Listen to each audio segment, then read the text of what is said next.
कर भरी जवानी में बुढ़ापा किसने देखा है बुढ़ापा किसने देखा है भजन कर भरी जवानी में बुढ़ापा किसने देखा है भजन कर भरी जवानी में बुढ़ापा किसने देखा है भजन।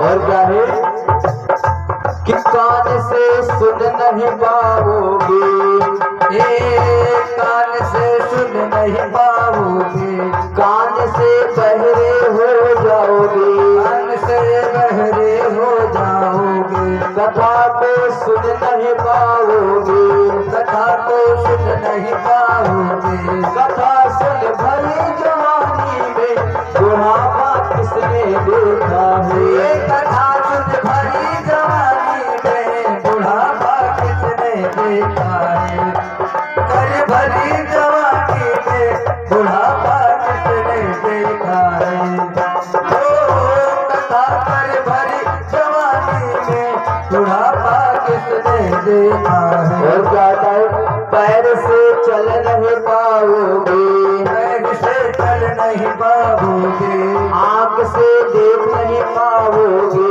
आँख से देख न पाओगे पैर से चल नहीं पाओगे पैर से चल नहीं पाओगे आँख से देख नहीं पाओगे आँख से देख न पाओगे कथा सुन भरी जवानी में बुढ़ापा किसने देखा है कथा सुन भरी जवानी में बुढ़ापा किसने देखा है कथा सुन भरी जवानी में बुढ़ापा किसने देखा है कथा सुन भरी जवानी में बुढ़ापा किसने देखा है। और क्या होता है कि कथा में आ नहीं पाओगे कथा में आनंद पाओगे कथा में आ नहीं पाओगे कथा में आ नहीं पाओगे कथा को सुन नहीं पाओगे कथा को सुन नहीं पाओगे कथा सुन भरी जवानी में बुढ़ापा किसने देखा है कथा सुन भरी जवानी में बुढ़ापा किसने देखा है कथा सुन मस्त जवानी में बुढ़ापा किसने देखा है कथा सुन मस्त जवानी में बुढ़ापा किसने देखा है कथा सुन भरी जवानी में बुढ़ापा किसने देखा है कथा सुन भरी जवानी में बुढ़ापा किसने देखा है कथा सुन भरी जवानी में बुढ़ापा किसने देखा है। प्रेम बोलिए श्री रामचंद्र भगवान की। तो मैया पार्वती जी ने भोले बाबा से पूछने लगी। भोले बाबा ने कहा देवी राम जन्म सुन हेतु का यानी एक बार जब देवर्षि नारद जी महाराज हेमगिरी सुता हेमगिरी पर्वत पे जाकर के देवर्षि नारद जी ने भगवान का नाम स्मरण कर रहे थे वहीं पर बैठ करके ध्यान मग्न होकर के भगवान का तपस्या करने लगे। अजब महाराज तपस्या करते करते कुछ समय बीता तो देवलोक के देवराज इंद्र अपने सिंहासन पर बैठ करके और नित्य गान करवा रहे थे। तभी महाराज सिंहासन उनका जो अचानक हिला कंपायमान हो गया और जब कंपायमान हुआ तो देवराज इंद्र ने अपने सभी मंत्रियों को बुलाकर पूछने लगे।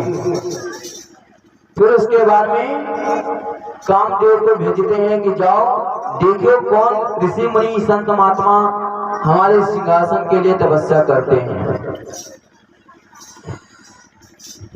अब कामदेव जी महाराज वहां से चले और कालादेव दोनों ही साथ में और देवलोक के अप्सराओं सभी लोग जाकर के और देवर्षि नारद जी का ध्यान दिलाने के लिए सभी लोग गई।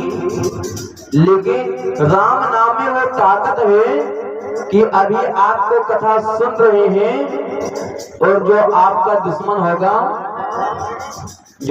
दुश्मन होगा मारने के लिए मन में रखा होगा कि आज इसको बहुत मारेंगे, तो जब कथा में बैठेंगे तो वो कहाँ मार पाएंगे। और जब तक कथा को सुन के वहां जाएंगे तब तक हनुमान जी लेकर गदा खड़े हो जाएंगे। कथा सुनने का आपका कोई कुछ नहीं बिगाड़ सकता, क्योंकि कि जाके रक्षक साया मार सके न को, और बाली नबाक करे सके जो जग बहेरी हो। प्रेम से बोलिए हनुमान जी महाराज की जय। तो जब तक राम जी नहीं चाहेंगे तब तक आपको मारने वाला कोई पैदा नहीं हुआ है। अगर आप डरिए तो किससे? केवल एक परमात्मा को डरिए, अन्यथा किसी को नहीं डरिए, चाहे वो नेता हो और चाहे विधायक हो, चाहे जो भी हो। किसी को डरना नहीं चाहिए, केवल किसको डरो? जो आपको मनुष्य के तन में यहाँ भेजा है। इसीलिए मनुष्य जब आप हैं, कलि का प्रभाव हमारा देखिए, कलयुग केवल नाम आधारा है। कलयुग से भगवान का नाम को स्मरण करते हैं, तभी यह पाप जो कलयुग केवल यानी नाम लेने से ही कलयुग में लोग डर जाते हैं। उसी तरह यह कलयुग जो आप लोग के सर पे बैठता है ना, तो आपकी मति बहुत ही भ्रम हो जाती है, आपका सोच बहुत हो जाता है, आपके घर में बहुत ही परेशानी हो जाती है। तो केवल इसके एक ही छुटकारा पाने के लिए केवल भगवान का भजन करेंगे तो सब है, भजन नहीं करेंगे तो कुछ होने वाला नहीं है। यज्ञ हो रहा, यज्ञ में जितना हो उतना सहयोग करें, यही सब कुछ है महाराज। यह शरीर जो मनुष्य का है 5 तत्व से बना है, और एक दिन ये 5 तत्व में मिल जाता है। प्रेम से बोलिए हनुमान जी महाराज की जय। तो देवर्षि नारद जी का ध्यान दिखाने के लिए सभी लोग गई, लेकिन ध्यान का दिखा नहीं। अंत में क्या हुआ? क्षमा प्रार्थना सभी लोग मांगने लगे। देवर्षि नारद जी जब उठे तो देखे देवलोक के अप्सराओं और कामदेव। देवर्षि नारद पूछे कैसे आना हुआ? कामदेव महाराज बताने लगे कि आपके तपस्या से देवर्षि देवराज इंद्र का सिंहासन का पायमान हो गया, इसलिए आप तपस्या कर रहे हैं। तपस्या करने के बीते आपका तपस्या पूर्ण होगा तो हमारे महाराज का सिंहासन ले लेंगे, तो महाराज कहाँ जाएंगे? अब बताइए, हम यहाँ पर कथा को कह रहे हैं आप लोग की, तो हम कथा कहते हैं तो हम यह जमीन थोड़ी लेंगे।